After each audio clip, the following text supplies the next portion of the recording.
Good afternoon, everyone. Thank you for joining us for today's afternoon session, Secure Design Consulting, Combating the Ideas of Assumed Security.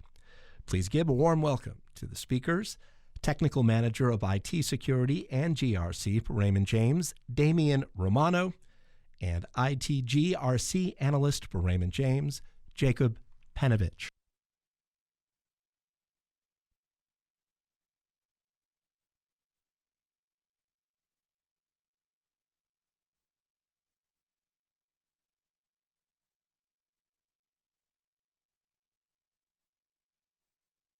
Do I have to? Okay, there it is.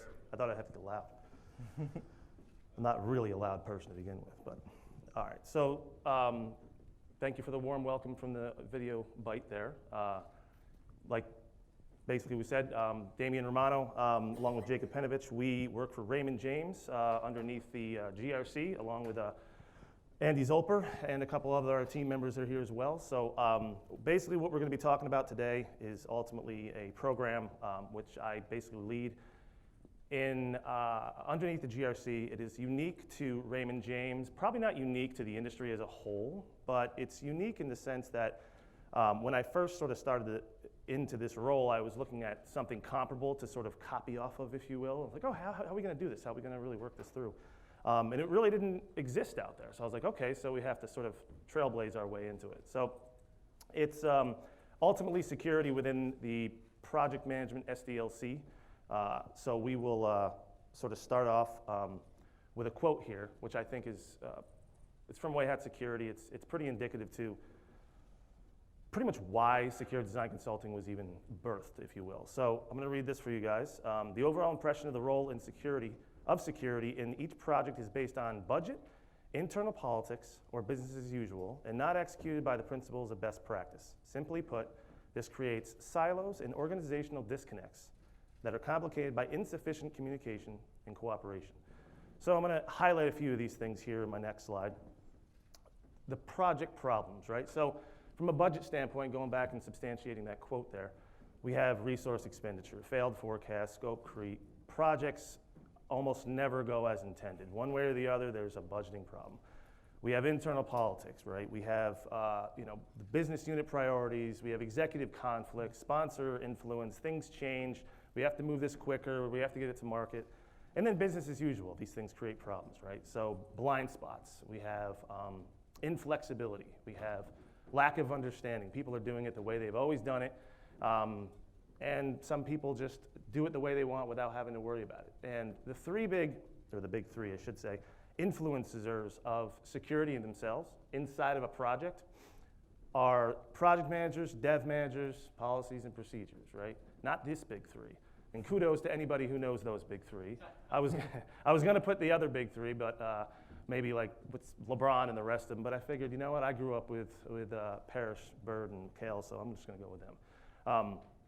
So the project manager, can we focus on them as being, being concerned with security? Not really. What's that picture, right? They're herding cats, right? They're just trying to get everybody done, everybody in line. Let's get everybody updated. Does everybody know what's going on? Here's your role. Here's what you're supposed to do. Security is just a little bit of checkbox for them. They're just like, all right, did security do what they needed to do? Okay, fine. So let's move on with the project. We just want that to go. Can we focus on the development manager to do that? Not really, because what do? They're stressing over functionality, deadlines, innovation, time to market. They're getting the pressure from their dev team, the budget as well as their concerns. And then, of course, policies and procedures and process and all that good stuff that we have in line in the GRC, right? We have that there. We have this. I was thinking of whether I should say this or not, but when I first started, I was here like talking about this role and talking to a dev manager, and I said, listen, here's what we do. Here's what secure design consulting is really, what its the focus is and everything. And they said, so, we're kind of enforcing policies and procedures and standards. And I said, just a little feedback. And he's like, honestly, I didn't really know we had standards.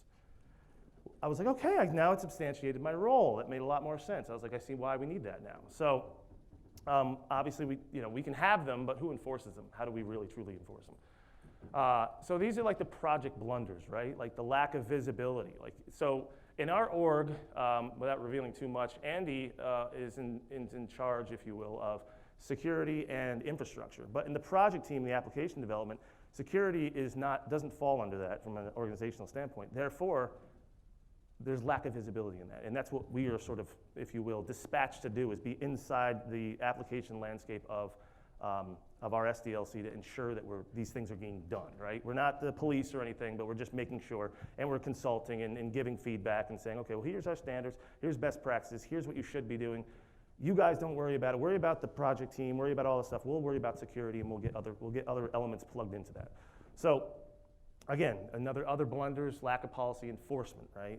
Implementation of vulnerable solutions. So, and which leads to the last one, right? The last minute roadblock. So people think of security at the end, or if they think of it at all, they'd rather ask for permission than basically say, hey, can we do this? Or instead of asking for permission, they'll ask for forgiveness. That's what I was looking for. That's what you find often. So, Jacob, what would you say makes security go bad? Okay. Really, in different organizations, security has 4 common elements that really kind of drive the process to go bad. Go ahead, next slide.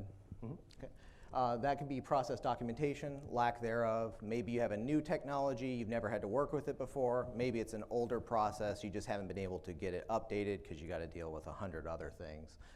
The other side is silos. When you get to a certain size of an organization, this is a very natural effect. A lot of times if you're a really large enterprise, each business unit becomes like its own small business within your company.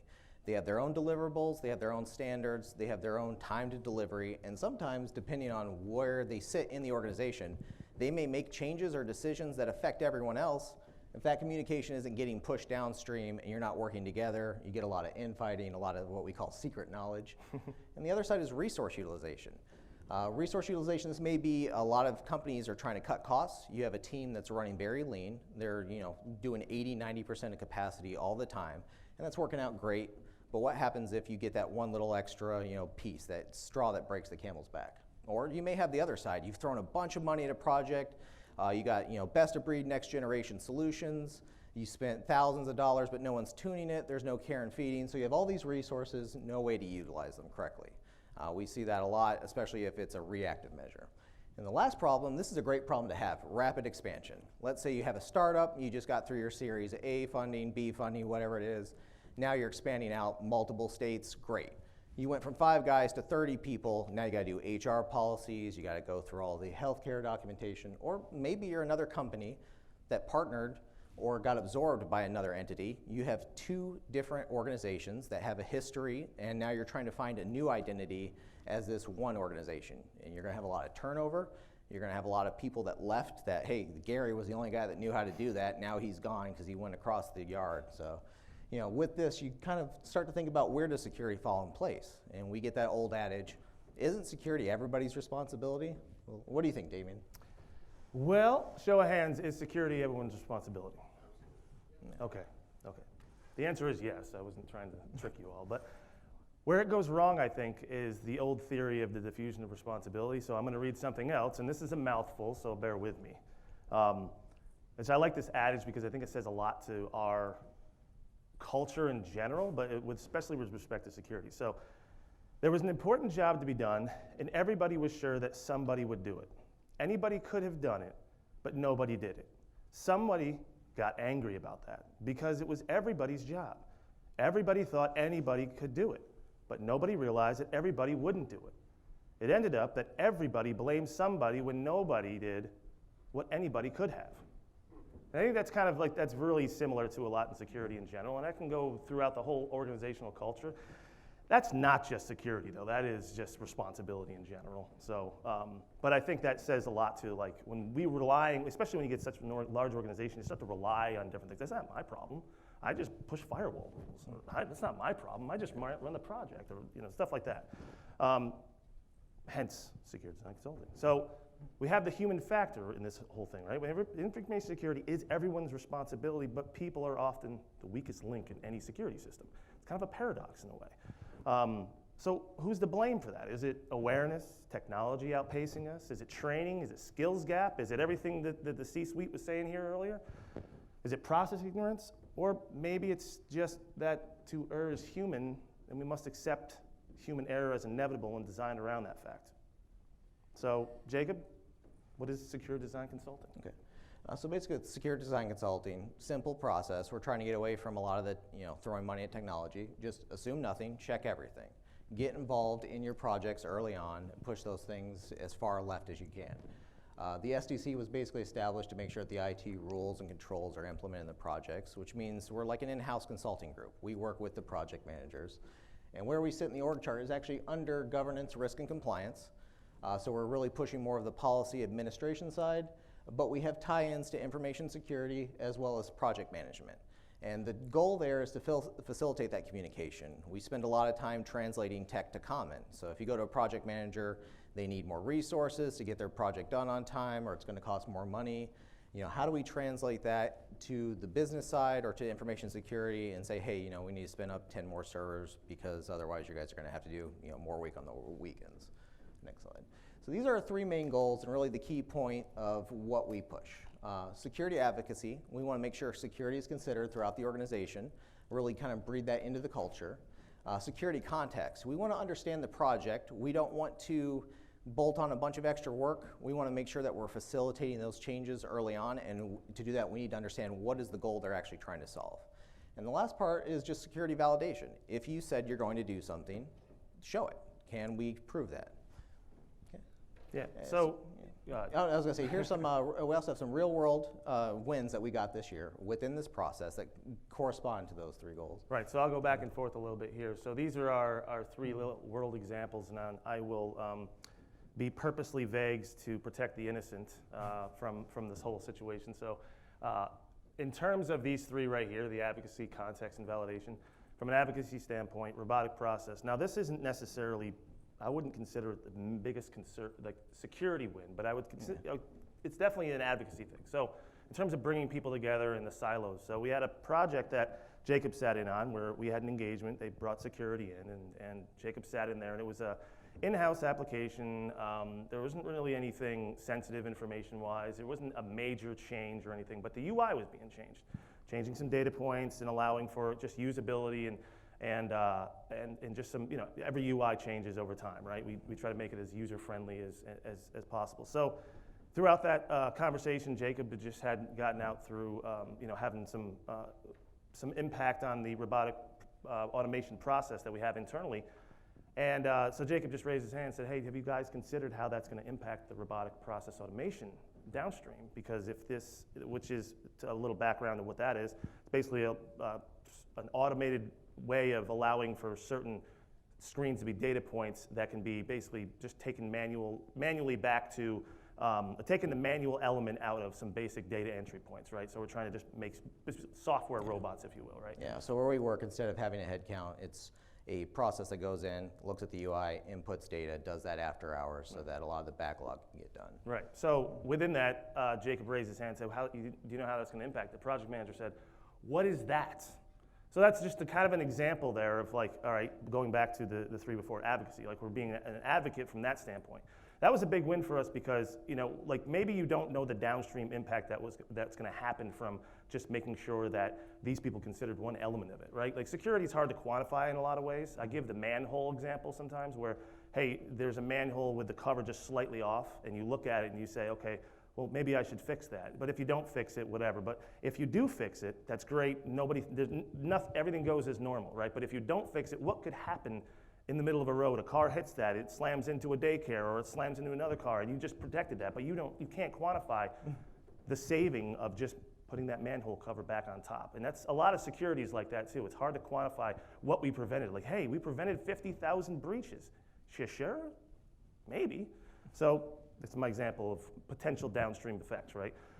Shadow IT SaaS. So this is an interesting one around context.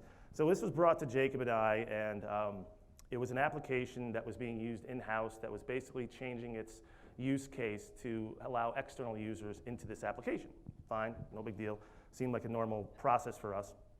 Within that, we did a little background, looked at the business requirement documents, looked at the vendor risk analysis related to what was happening with all this, and it looked like it was an in-house project, stored.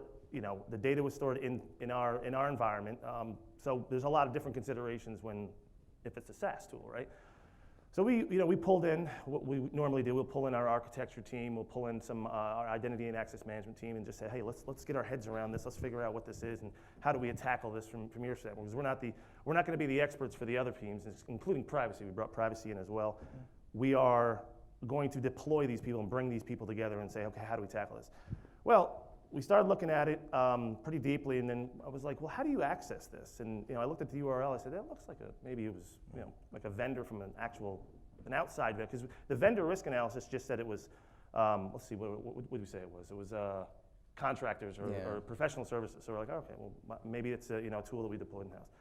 Well, we found out, come to find out, that it was a SaaS tool with very, very minimal controls around it, considering we have our standards, right? We're like, okay, well, let's take a look at this. Well, it didn't have multi-factor authentication. It didn't have data at rest, encryption of data at rest. There was just a lot of it. We're like, whoa. So in our eyes, shadow IT, right? We had some personally identifiable information that was sitting out in the cloud that was moderately unprotected. Now, of course, the vendor could have protected it and blah blah blah, but you have to have these controls in place.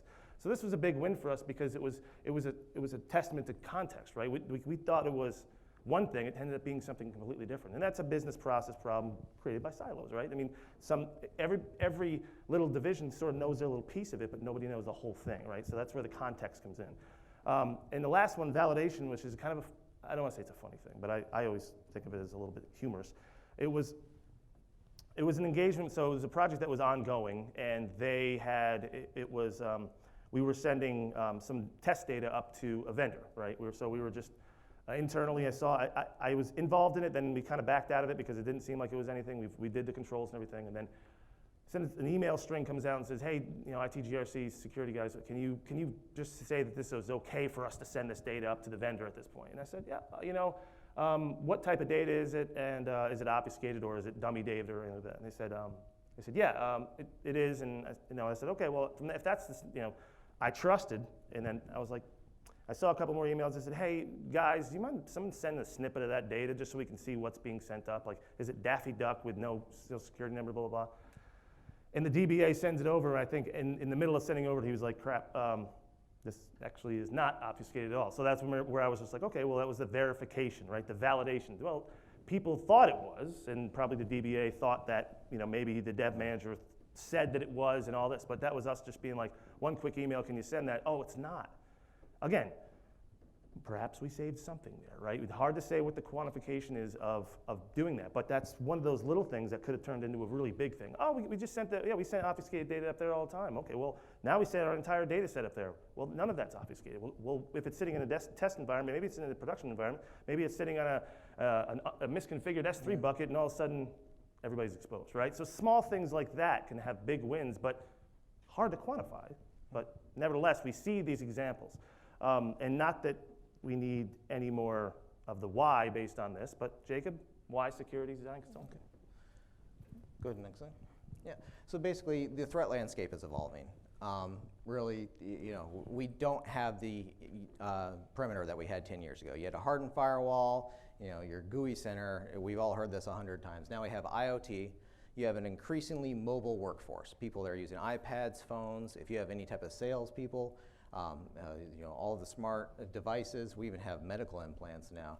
So we were trying to adapt as an extra layer of security as we go into these new engagements. This is just a slide that actually is already out of date, just on some of the statistics focused around web apps, different breaches. Some of these come from the Verizon report, but I mean, we all know this. You can turn on the news any day. You can already see, we've had Equifax, Capital One. These are companies that invested a large amount of money. They have really skilled, talented workers working for them, and it was just little minor misconfigurations that ended up leading to these breaches. Because we get busy, things happen, people are human, so this is an extra process that we layer on to just go through, take 5-10 minutes, maybe push the project back a little bit just to make sure that we're not going to be on the news. So like I said, we're kind of a safety net. The way that we're empowered is the management buy-in, which is extremely important. The management gives us the ability to push back when we need to. We also work with functional teams across different departments. We work with privacy, we work with legal, we work with compliance, suitability, because we're not going to be experts on that, but we work with them, hey, what are things you need to look for? What are keywords we should be aware of? So we can put this on your radar, before, it's 2 weeks to Christmas break and hey, we're getting ready to push out this app in California that hasn't done anything for the new California Privacy Protection Act. We want to avoid that. It's not the upfront capital that kills you, it's the operational maintenance on the back end. And I'm sure we've all experienced this. Everything looks great on paper, your proof of concept is great, but then when you actually get into the real world, you start trying to implement these controls, that's when it starts biting you, and little things happen, and it always takes longer than you expect. So how is this different from something like DevOps, DevSecOps, or whatever the flavor of the week term is? Really, we're not a technical control, we're more of an administrative control, even though we work within the technical teams. The members of our team have varied backgrounds. I'm from a technical background. Damian also comes from technical management. We have an awesome new addition. She's a project manager, helps keep us on track, and really we try to build in skill sets that complement and pick up the gaps in other areas. So, when you're working with that team, we also partner with an internal function of Raymond James, which is our business information security liaisons, as well as our vendor risk and our vendor risk assessment team.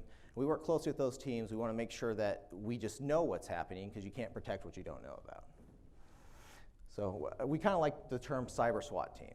You have different people from different areas of the company that can be activated, brought into the project. You can think of it like a scrum team just on a grander scale.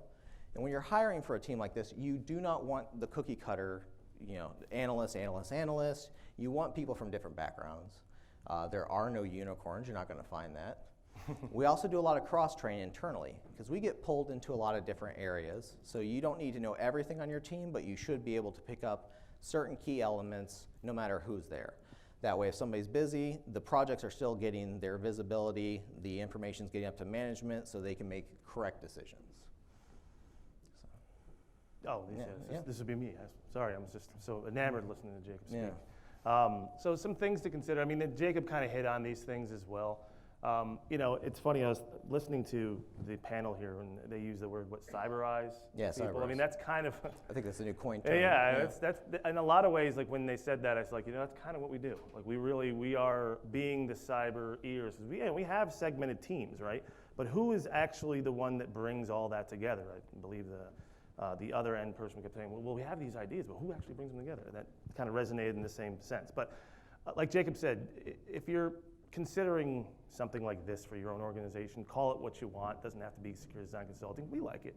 But you need that management buy-in. You really need to have that. You need to know your authority. You need to know what you're able to say no, because in a lot of ways, this is a new function in an organization. And if this catches on, if you will, amongst the culture and different business groups and stuff like that, you would find it's new and it's out of the norm. So who are you, right? And when I first started coming and sitting down with project manager, like, I don't know what do you do here? Like, what is this all about? Like, don't we have security folks doing this? Don't we have GRC folks doing it? Like, what is this? Because it's new, right? So people are like, well, okay, then, getting the project manager to call you back was a whole other thing half the time. It's like, hey, you send them an email and they, they're like, well, all right, we got their okay, so we don't need them again. But being able to say, hey, Andy Zolper is actually the person who put this thing together, and they're like, oh, well, you throw his name. Not that you want to throw names, but everybody knows how businesses work. People have to pull rank in a lot of ways.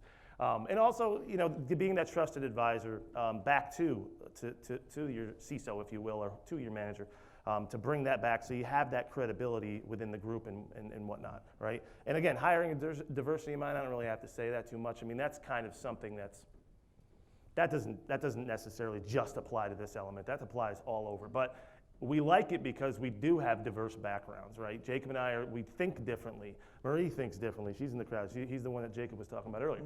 Like, we all have a different mindset, and we all bring something together and attack the cyberizing of the organization in a different way. And it allows us to speak. She's a former project manager. She can speak to the project manager a little better than I can. I like building relationships amongst the different groups and stuff like that, and walking up to our IAM team and say, hey, we can help you. And they're like, oh, we can relieve some of that stress. And Jacob is the know-all technical guy. He's as technical as I like to feel. He's our guy for that. So, yeah. And again, that kind of speaks to the fourth point, team of advocates, or the third point, I should say. You want that cross-departmental awareness and participation. How I was able to, because we all know we have to kind of sell security, whether that be upstream or not. I approached it by telling the different departments, privacy, and then everybody, hey, you guys, I can be your eyes and ears inside. We are a requirement within the SDLC. Let me help you. What are you guys missing? What aren't you seeing? I can bring you in whenever you want. How do I engage you? And I've gotten a lot of good responses from that because people are like, well, I don't know how do we get to that inner circle? Somebody's got to own that. You can have a checklist all you want, but who's looking at that checklist at the end too? You're only looking at it after somebody breached and said, well, who said that we couldn't do TLS 1.2? Stuff like that, right? So that's where the advocacy amongst the different teams. And as a final point, something that we're trying to change the security culture in general of is going from the Department of No to the Department of No, right? I don't know if it's a game changer. I put that headline up there because I thought it sounded good, but with respect, we, as an organization, as a culture, we have the annual information security training for the end users, right? We have that. Everybody's got that. Of course, it's a regulatory requirement in some ways. But what about annual business training for security professionals? Like Andy was mentioning earlier, one of the things that he was talking to one of the ADPs out there, he said, hey, he's telling them all this technical stuff we learn. What can I learn? What's going to help me? Once I get on board, and he says, learn about financial services. You got to learn the context of what you're doing, right? Like Jacob said earlier, you can't secure what you don't understand. Security professionals need to be business enablers. We're naturally paranoid because we're trying to stop everything. Like if you ask a security professional how to stop something or how to secure something, we're going to say put it in a safe, put it in a lock, put that lock in a room, put lasers out, and they're like, but we have to actually get to that 10 times a day. Maybe that's not efficient, right? So let's, so we can lock stuff down all we want, but we can't use it either. So we need to be business enablers, and we need to understand that part of it. So I don't know if it's a game changer or not, but I think that that's something that we encourage that, of course, at our Raymond James, absolutely. But at the same time, is it mandatory? Not necessarily. And we get that feeling because the more we talk with different business units, the more we see is that, they don't know what we do. We don't really know what they do. What does anti-money laundering group do? What do they do? How does that impact the whole business? And it's hard when you have a large enterprise to know what everybody does and what the end goal is in mind. And so having people to understand the context of the business, the little sometimes pieces of work they're doing and how it fits into the whole is a fantastic way to get people encouraged to say, I'm contributing to that. I think the other side of that too is really, if you don't understand where you fit within the big picture, it becomes kind of like an assembly line. I got this ticket in, I dealt with that problem, I sent it off, I don't know what happens with it after 3 or 4 steps. And that kind of disassociates you from the process. You don't really want to take ownership, and you're not looking at the big picture. When people are like with the data obfuscation, they're looking at names on a table. I don't see names on a table. I see my grandmother, my grandfather who have money in the company. I see retirement plans. I see 50 years worth of work that if we screw up, it might affect them. So understanding that big picture, making those connections, working within the company, that's how we need to bring security in. It's not some abstract concept where, hey, we're trying to keep out some Russian hacker. I want to be able to go to bed at night, and eventually one day I want to be able to retire and know that everything I put in wasn't for nothing. So working within the business, understanding where you fit also helps you to communicate upstream. I think a lot of the breakdown we have is the communication loop that everyone wants tends to be more of a slope. Good news goes upstream, and then crap rolls downstream. So we want to kind of bend that around, really facilitate that advocacy, because if you start out early, it's so much easier and so much cheaper. Yeah. Well, we're at about, I guess, maybe a half an hour now. Yeah. Questions? Yeah, sure. One slide, sure. I totally agree with you. That second point, that second bullet up there is a game changer because on the technical side of the house, we typically stay in the technical knowledge realm. And we use the acronym, that whole line. We don't know how to see the business side. Sure. Unless you take like an MIS degree, I did take. Sure. So you're kind of like that. You're that go-between between business and the engineering side of the house. It's critical to have those people that can do the translate. But I think training that technical side of the house and the business side is the glue that brings it all together. That is a game changer. I've never seen that in any slide. Well, I think I've been doing this for 25 years. I think to build on that too, something I found is a lot of people are afraid to feel stupid. I hate acronyms in meetings, especially working in consultancy. Between healthcare, IT, and the business, AES can mean 6 different things, and people are just assuming, oh yeah, I know exactly what that means, because people are afraid to ask questions. I would rather look stupid now in a meeting than 6 months down the road when we create a bunch of resume generating events and we have a whole bunch of people out looking for new roles. So Yeah. I think it's great. Good. Good Anyone else? feedback.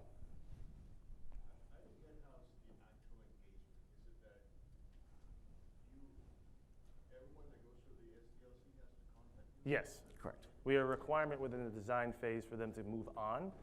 It is, yes, that's a good question about execution. So that's how our requirement comes in and when we do the engagements. And although we are also kind of a catch-all too, like when people need security like assessments from on high, they'll say, get with these guys. So when you said before that people rather ask for forgiveness than permission, Right. do any teams try to get away with not engaging you? Or? Yes. Yeah. So that's kind of half the battle is actually tracking who hasn't engaged us. Although this is a program that's relatively new as well. And our project team internally, I mean, you have contractors in and out, right, who sort of know the process, some don't know the process. But we have just made it a full-on requirement. That is, it's a blocker. They can't even move without it. So before it was like, hey, you need to engage us. And they're like, okay, well, we'll get around to that. We have everything else. So you're right, that's a good question though. But there are people, I mean, let's just go back 10, 20 slides with the whole process and procedure. People circumvent that, but they don't know, because they don't know it exists, right? So we are kind of like on what do we call it? Like a sort of an internal, I don't know, world tour we call it, where we're literally advocating this to other departments and showing and going to like our PM forums and doing kind of the same thing almost in a way to say, hey, listen, this is good for you guys. Yeah. Yes, it is. That comes back to the whole having management buy-in. Early on, like I sort of championed it early on, and not that I didn't have buy-in, but it was relatively new, and I was sort of unaware of the entire like authority levels that we had. So I'd be like, oh, well, I'm manager of this team here, and they're like, okay, well, what is this? And I'm like, I didn't even have like a place for them to go, so like I had to build an internal website and stuff like that. So things so that they could have resources, questions and answers, stuff like that. But it was a concept at first. Let's do this. Let's see how it works, and then it became something that expanded. And like if I were to look into the future and see how this could be even more expanded, I would see it as a way where we literally have individuals on our team that are almost working in those particular business units, like with those business units, anti-money laundering or whatever. Let's say whatever business unit it is, they have a security person sitting in there. It's kind of similar to, if you guys remember, I mean, not that they're a good example because they were radically breached, but Yahoo, they used to have this concept called the paranoid. They actually used to have a chief paranoid officer, which that's what they used to call it. It was basically chief security officer. But that was somebody on a project who was the paranoid, who was always being like, well, what if? Have you considered what if? Which is a lot of our questions. I mean, we have kind of canned questions that we ask every time, like, where is your data? Who are the end users? Stuff like that. But, asking those other questions, like, well, have you considered this? Even saying, have you considered that there's another department that you might be affecting? Oh, or in some projects, hey, you're getting ready to buy this application. We already have something that does that we just invested a bunch of money on. Have you seen how that ties in? That's a good cost savings right there, because you're not chasing a bunch of different rabbits going down different holes. We have something that does that. You just don't know it's there because it's not readily available inside of a database. Oh, we got plenty of time. Yeah, we got a half an hour. We're here all day. Yeah, we expected some questions, so definitely. So that point, last point that you mentioned, usually that's in an enterprise architecture practice. Do you also have that and you work with that? Yep, we have a team of actually really great architectures that kind of use what they call design patterns, depending on where it's going to fit. Is it going to be something that's really high PII? Is it something that's more sensitive? Is it something in-house? They have a kind of a set of patterns that they follow. And we also have an architectural review meeting that we do monthly on top projects, where the different teams come in and kind of figure out where the headache's going to be ahead of time. The reason this was really spun up is a lot of the bigger projects were getting oversight, but like the little ones were kind of flying under the radar, and they didn't want that. They wanted visibility into everything going through the process, if for no other reason, just to know it's there. Because, I mean, at the end of the day, I think security gets away from the fact that security has to be a business decision. I think it was Ed Scotus who says, how much security is enough, and it's just enough. If you put too much, people are going to find ways to circumvent it. If you put too little, it's not working. So really, this is kind of just getting that visibility up there and giving them the correct information to make a business decision on security, so that we can flow that back downstream. And how much risk are you willing to accept? Are we going to throw compensating controls on this, or are we willing to expose ourselves? Are we willing to take that hit? And that has to be something that is outside of our control. I can't dictate a business function as a security practitioner when it affects, literally thousands of other people and millions of customers. That has to be a decision from the higher authority. And we've gotten a lot of the management buy-in to empower us to do that. And it was a little hard at first. I mean, we spent several months doing what we call kind of the secret tribal knowledge, meeting with all the people that have been there 25 years that know where everything's buried, and accumulating all that knowledge and getting those processes mapped out, figuring out where the gaps are, and then really figuring out how can we facilitate this in a way that's not going to hinder people's ability to utilize us. And we want to work with them and kind of bring common sense back, which sounds easy, but if you've ever tried to bring common sense to an illogical situation, it can be very challenging. Well, you think about what Andy said and talked about the fundamentals, right? Yeah. So even like we're not saying anything that's really, I would say earth-shattering. We're just going maybe in and except doing for it. that, but Yeah. we're just saying the basic stuff, asking the basic questions that most people wouldn't ask. I mean, especially if you bring somebody in from the firewall team, they're only going to ask, well, how is it? Do Yeah. you need this firewall? What needs to go from A to B? Right, what exactly. ports? They're not going to ask the basic, the overarching questions that again, because you can't rely on the project manager, the dev manager, unless maybe they came from a security background. But a lot, again, the indoctrination of security in general, the cyberizing of the individuals is kind of what we do as well. I believe there's a question here as well. Yeah, I think you spoke before. Yeah. So we're going down the same path, a little different, Mhm. and so if yours is better, then of course I want to steal whatever I can. But Hey, we'd be more than happy to collaborate. so we've done SDLC training, etc. One of the things as we have been able to get in that path, and actually as part of as you go through the different phases of the project process, that there's a gate. Part of that gate is Right. have you satisfied the security requirements? Yeah. That's going great, except that I have senior security engineers who are consumed Mm. with the project piece. And so it is just, there are so many different things going on within the project that they're having to be quite involved. Right. Especially Yeah. when you get into new technologies. A lot of people don't think about APIs and microservices. Right. Bring about those kind of potential. Yeah, Lambdas, containers, all the new stuff coming down the horizon. So just curious, if what kind of resource hit does a decent sized project have on your team? Or you mentioned you have like these business information security leaders. Yeah. Most of us aren't Raymond James, right? Where you have a very substantial security team.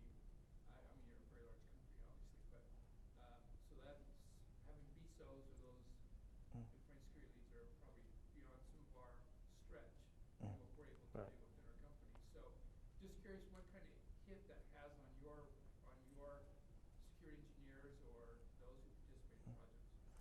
Yeah, I think from the project standpoint, we have, depending on the time of year, you'll have your natural ebb and flow, but really that's why we're kind of there. Some of the higher projects, we already knew that a security engineer was going to be on, so rather than overtax them, that's why we spun up this department internally, so that we can triage those while they're dedicated to some of the more high-end critical projects.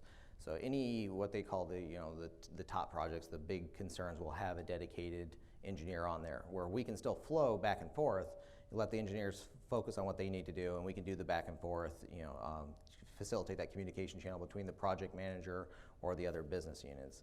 Now, coming from a smaller side, then that is going to be more challenging, but at the same time, that in of itself is a finding. If you are taking security seriously, now you've generated a use case to try to get more finance. And unfortunately, security tends to be more of a reactive funding measure than a proactive one, mostly because it's hard to quantify, like, how much am I going to need to stop everything that's out there? And when it comes down to it, you just got to focus on like the quick wins. Can we make a repeatable process that we can make like a template for that'll apply to the most critical or high risk, and just kind of try to triage that out. At the end of the day, it doesn't matter how much money you throw at it, even something as large as Raymond James. If we're going up against a state actor with dedicated resources and someone who's extraordinarily motivated, if I screw up, I lose my job. If they screw up, they might have a family in prison for 3 generations, depending on what country is bankrolling them. We are going to lose. So if you design with that in consideration, hey, if something happens, what are our compensating controls? If we get breached, where can we put funding in? Can we do, like SIM, is our SIM calibrated right? Really looking into that area. I know definitely Damian, he came from more of a startup realm, so he might have some good insight as far as working on a lean team, trying to do multiple hats. Yeah, so to speak to your point, I mean, just to sprinkle what that means, we take off a lot of the burden from from just about every one of the departments, particularly information security, because we have that background, so we can kind of take that burden off of them to have to administratively deal with those things. They can do the engineering aspect and not have to deal with the administration, communication, follow up, all that stuff. So that's kind of how we take that burden off their back and help them a little bit facilitate, so they don't have to have a dedicated resource 24 hours a day. They can say, oh, there's somebody on that team that understands me. Yes, okay, so let's help you out. So particularly, that's why we say, we gave that slide about where we sit in terms of the organization, we do mostly work with information security because that's our biggest focus. That's both of our backgrounds as well. So that's our biggest focus. But we do have, we extend into different areas as well, like legal. Not that we really have all the legal background, but the more that we get involved in these projects, the more we can answer some of these questions basically anyway. So the more we hear them, we're like, okay, well, we can answer that question for them. And they would trust us to do that because we have that relationship, so. I think Mr. Zoper mentioned that you guys do things like you're doing here, and you sort of share this with your clients. Yes. And other smaller, without big business, small business. I just want to commend you guys for sharing this. Specifically, though, what are you guys doing in terms of the security systems engineering to, you mentioned the CCPA, GDPR, CCPA, there's 2 other states. How are you handling the fact that they all have a different set of things that need to be protected? So, How are you leaning forward to address that? a lot of that's actually being led up by our management. Management has jumped on top of that. They are working, both Andy's team as well as some of our data warehousing and just the internal upper management. A lot of our business risk officers, our BIRMs, they're getting ahead of that as much as possible. I know our privacy and legal teams, as soon as they saw that on their radar, they're trying to keep apprised. The other thing that we like to do is information sharing. I usually come in early, try to get a news article out every morning. Just our team internally, what's going on out there, sometimes technical, sometimes business, because it is all connected. And getting that information out there, because the sooner we can see what's on the horizon, the faster it's going to be. And a lot of those laws, thankfully, have a lot of overlap. Like GDPR, the California Privacy Protection Act, there are a lot of key kind of fundamental goals, similar to like if you're working with NIST or COBIT. It doesn't matter what framework you're following, they're all saying the same thing. Even the CIS top 10 critical security controls. If you can get the first 5 of those, you can knock down about 80% of your attack, but the first 2 of those are complete hardware and software inventory. I have yet to meet a company, I've seen some that have better, but snapshot in time, every piece of software and every piece of hardware on your network right now. Never seen it. And I've been in and out of the field, different areas, 20 years. So, we shoot for those things, and you look at where you can kind of, I'd say, complement the different ones. If you're using GDPR and you're doing the California Protection Act, where do they overlap? Let's focus on those first, because that's going to be our quick wins.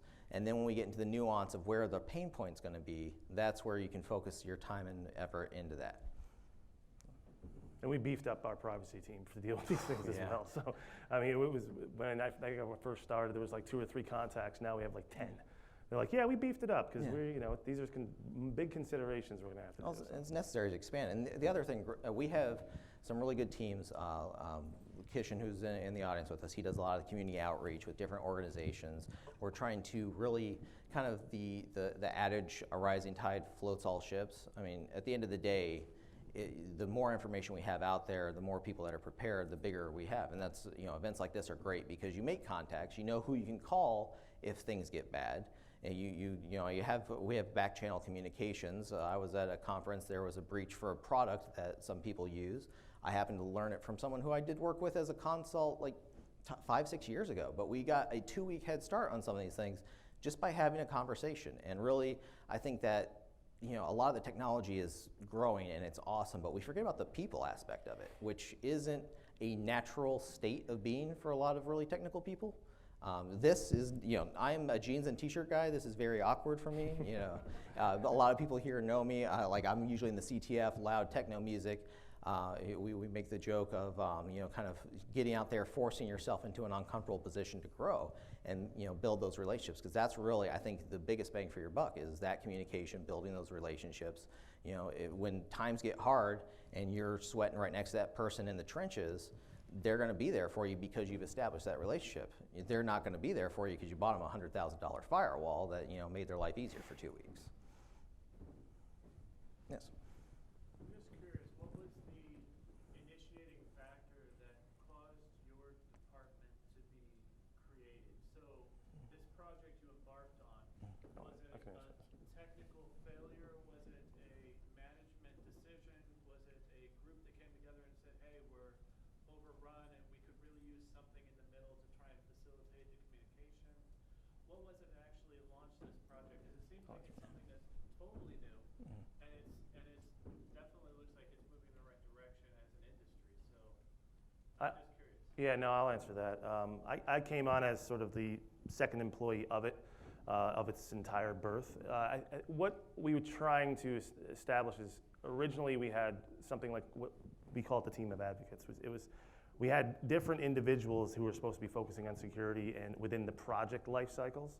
And what was happening was that people were getting, just like he said, overburdened with extra work. And then they were starting to hand off, we'll make the advocate for this team the new guy who doesn't know anything about how the organization works in general, because he's the one doing the least. So let's throw him in the trenches, and then he would be in there. But there was no accountability. Like, it was nice to have other people focusing on that, but there was no central place that can come. There was a checklist too. We had a checklist within the GRC that was basically covering all these areas from a technical control standard. But again, and it was being sort of dispersed to the different teams as to different individuals within GRC to run that, and it was it just didn't have centrality to it.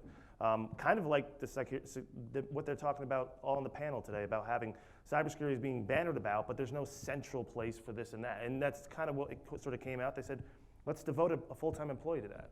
And then it started working, and the policy and processes started working a little bit further. And they said, well, let's add another employee, and let's add another employee. It's starting to expand that and get more traction and stuff like that. So that's kind of where it came from. I think that's kind of something we were talking about beforehand. It's new, but it seems like a natural progression for how organizations are going to have to deal with this type of stuff. Because we can say we have, especially because, again, the Department of No, security is, I remember being on the other side of security, working in a data center for an organization. And every time we wanted to get something done, we'd send over a change request and the security come back, nope. And you're like, why? And they would be like, I didn't know at the time, like, why? Why are they always saying no to us? And they're like, well, it's too much exposure. And you're like, well, from what? Like, tell me. Like, I didn't know. That's sort of how I got into security in general. It's like, I want to know what you know. But I think it just seems like a natural progression as opposed to having a single department, that it has to be a cultural thing that's literally bantered about. And this is an evolving role too. Like, it was kind of just supposed to be a person to make sure that the controls were inside the SDLC.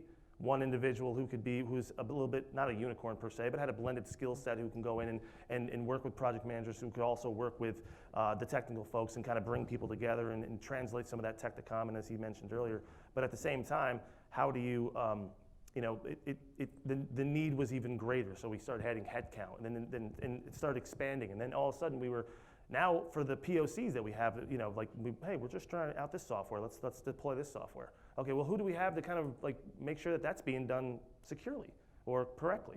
Least privilege, all these minor things that people overlook. Like, well, we don't care about that. We're just trying the tool out. Well, maybe we're exposing something. We haven't even bought it yet. We just want to see if it works. Right. Well, so they're like, well, bring in the SDC team. Okay, we'll do that. Well, how about there's just other areas we're getting involved in, even if they want a second set of eyes. Because of the business element that we have, in the impact that we have, they're like, well, let's ask them. Oh, they have a tie over here. They have a consideration. Well, let's pull over the privacy team and have them fit in. Like, there's things that people don't consider.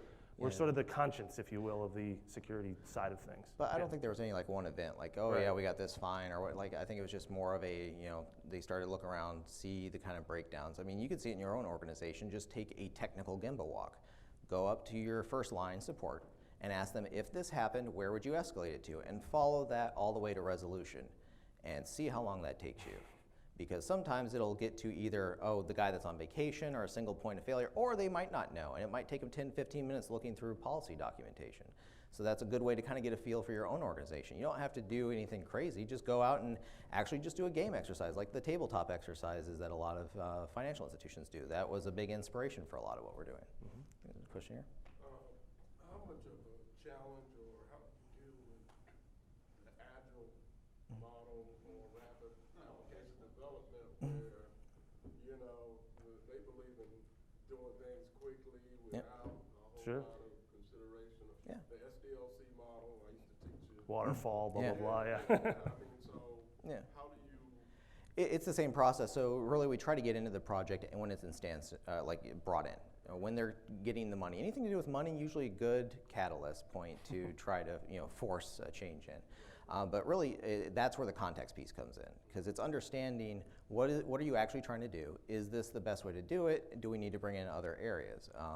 We primarily focus SDLC. We do have a few agile teams, but for the most part, the agile teams have been kind of doing this on their own. We also have an internal DevOps team where a lot of these best practice controls they're implementing from the get-go. Like the environment that they're building up already has everything patched. We're spinning up from a template. We can adjust that template. So like those areas we had good. It's just the little checks and balances. Like, hey, I added Nginx. How do I know that it's forwarding or doing a reverse proxy properly? Who's actually going in and doing that validation?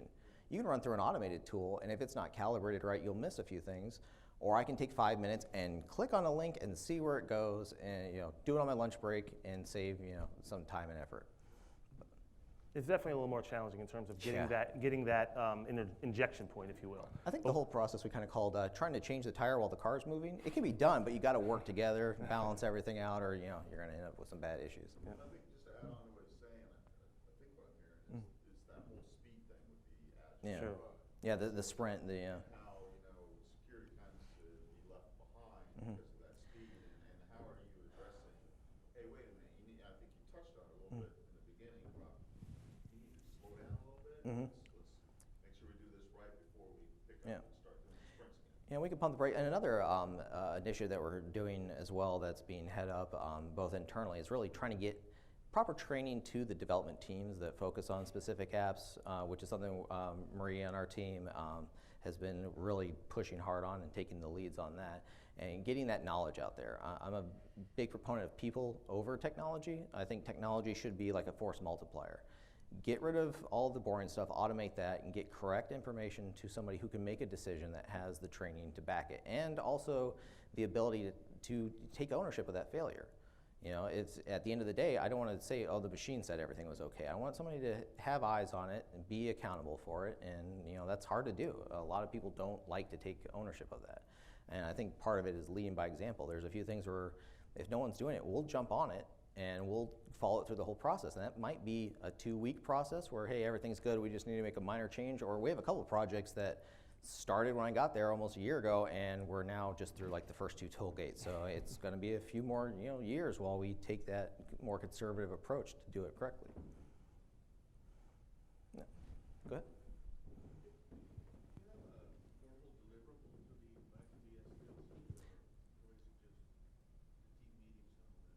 We do now. We actually have started a triage process, just because even our team, we're only 3 people.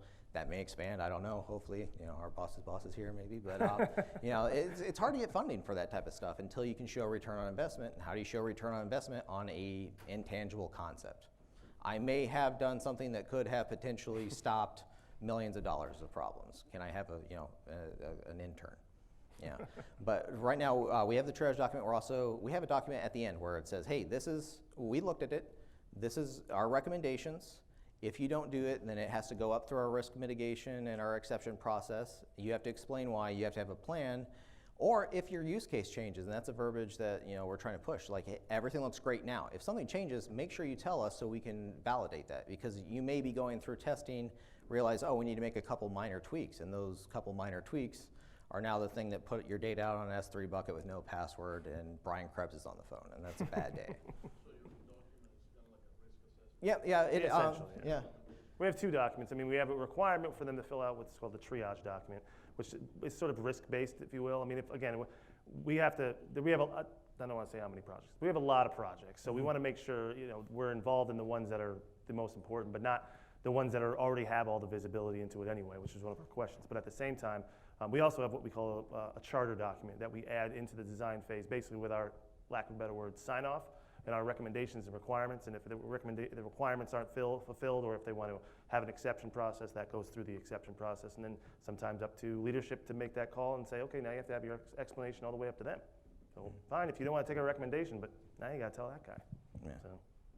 And that goes back to the management buy-in. If you don't have that, and that's one of the things we're actively working on, kind of the clear language to disseminate to everyone else. Like, if you do this, here are the consequences. We want to make sure that that is clear to everyone, and that is the current phase. We're getting that disseminated now that we've had people engage us, we've had the successes, we've had our learning.